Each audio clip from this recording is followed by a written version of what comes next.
Merci beaucoup. C'est effectivement très émouvant d'être là après ces courtes mais riches années et de voir tout ce qui a pu être accompli grâce aux équipes du programme et grâce à tous ces participants. Je vais revenir un tout petit peu justement sur la genèse, sur les idées qui ont un peu présidé à la conception de Pause et aux défis, je crois, qui restent à accomplir. En revenant sur ces quelques mois, années qui nous séparent du 18 mai 2016, en ce qui me concerne, qui est la date à laquelle me fut adressée une lettre de mission de Thierry Mandon, alors secrétaire d'État à la recherche et à l'enseignement supérieur. Alors, m'y était confiée une mission alors définie comme relative à l'accueil des scientifiques réfugiés en France. Alors, c'était très impressionnant. Depuis le mois de novembre 2015, j'avais été confrontée non pas à la question des scientifiques, mais d'abord, comme mes collègues de l'EHESS, à la mise en place d'un programme d'accueil pour les étudiants en exil. Une expérience qui m'avait conduite pour la première fois, déjà sous l'égide de Pascal Laborier, membre du cabinet de Thierry Mandon, à échanger dès le printemps 2016 avec des représentants d'autres établissements ayant mis en place dans ces quelques mois, souvent en bricolant et toujours avec une énergie contagieuse, des programmes, des dispositifs, des passerelles permettant de faire une place dans les communautés étudiantes à ceux qui, parmi les nombreux et nombreux jeunes chassés de leur pays, Syrie, Soudan, Érythrée, Afghanistan à l'époque en particulier, espéraient trouver une place dans le système universitaire français. Cette première expérience d'accueil des étudiants, plus institutionnelle dès 2012 en ce qui concernait les Syriens, constitua pour nous, nombre d'entre nous, enseignants, chercheurs, mais aussi pour nos institutions et pour le ministère lui-même, une première expérience.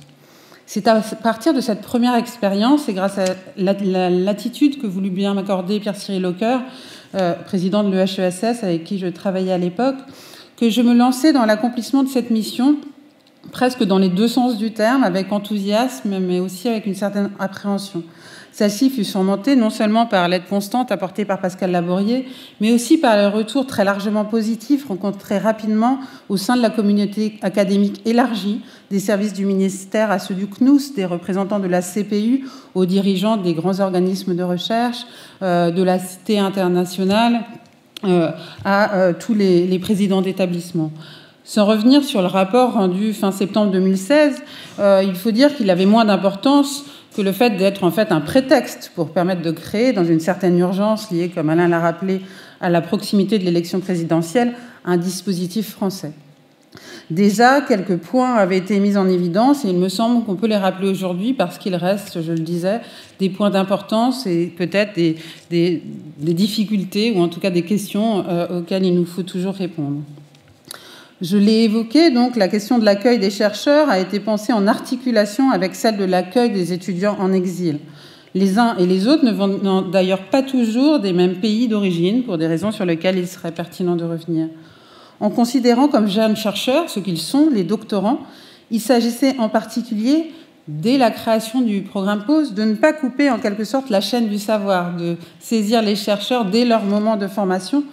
ce qui a abouti au fait, et je crois que c'est important, que la France est la seule, avec le programme CARA en Grande-Bretagne, à accueillir dès le niveau doctoral les chercheurs en exil.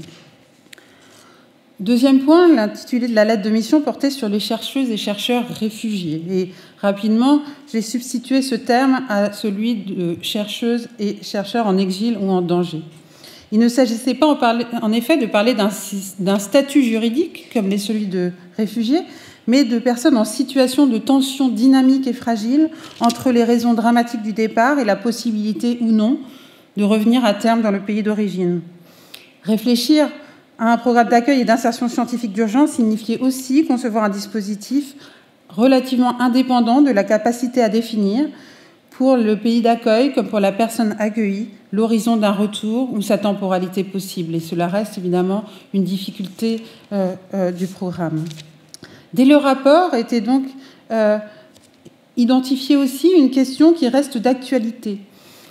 S'agissant de sciences, fallait-il viser une insertion progressive, durable, voire définitive en France ou dans un autre pays d'accueil, ou plutôt un maintien à niveau ou une spécialisation approfondie dans la perspective d'un retour dans le pays d'origine? Cette question reste aussi irrésolue, évidemment. Elle dépend grandement des pays et aussi des trajectoires personnelles que souhaitent les personnes, mais il faut l'actualiser et la garder toujours en tête aussi pour ne pas assigner forcément un statut définitif à la place de ceux qui vivent cette expérience. Le dispositif, enfin, a été conçu grâce à une comparaison, on utilise parfois le vilain mot de benchmarking, avec les programmes existants à l'étranger. La situation française, où des solutions locales, temporaires, avaient été trouvées ici ou là, par exemple en archéologie, contrastant singulièrement à l'époque avec les exemples singuliers étrangers de CARA en Grande-Bretagne, de Scholars at Risk et de Scholars Rescue Fund aux États-Unis, de la Philipp Schwarz Initiative en Allemagne. Ces programmes avaient des histoires différentes, certains datant du lendemain de la Première Guerre mondiale et d'autres du début des années 2000, mais rien de comparable n'existait, en tout cas en France. De la comparaison avec ces programmes ont été issus quelques principes, comme le cofinancement entre les établissements et le programme PAUSE, mais aussi la certitude que la France ne pouvait s'abstraire de la responsabilité morale, mais aussi en quelque sorte scientifique, de participer à cet effort. Elle l'a fait, je crois, dans des proportions que nous n'osions imaginer, grâce à l'appui, cela a été rappelé, des gouvernements français successifs, de l'Europe, mais aussi grâce à la générosité et au sens des responsabilités qui ont caractérisé, depuis la décision de Thierry Mandon de créer le programme, toutes celles et tous ceux qui, au ministère, au Collège de France, dans les établissements, les personnels techniques, les personnels académiques, les collègues, les étudiants, ont su faire du programme PAUSE ce qu'il est aujourd'hui. C'est une réalisation collective dont je crois que nous pouvons être fiers, mais qui nous oblige constamment à réinventer et à réactualiser notre vision des choses au regard de ce qui a été accompli et aussi au regard des limites de ce qui a été accompli. Il faut sans doute passer aujourd'hui d'une posture fondée sur l'accueil, pensé initialement comme temporaire, à une véritable conception de l'intégration scientifique et artistique aujourd'hui, peut-être plus symétrique et plus réflexive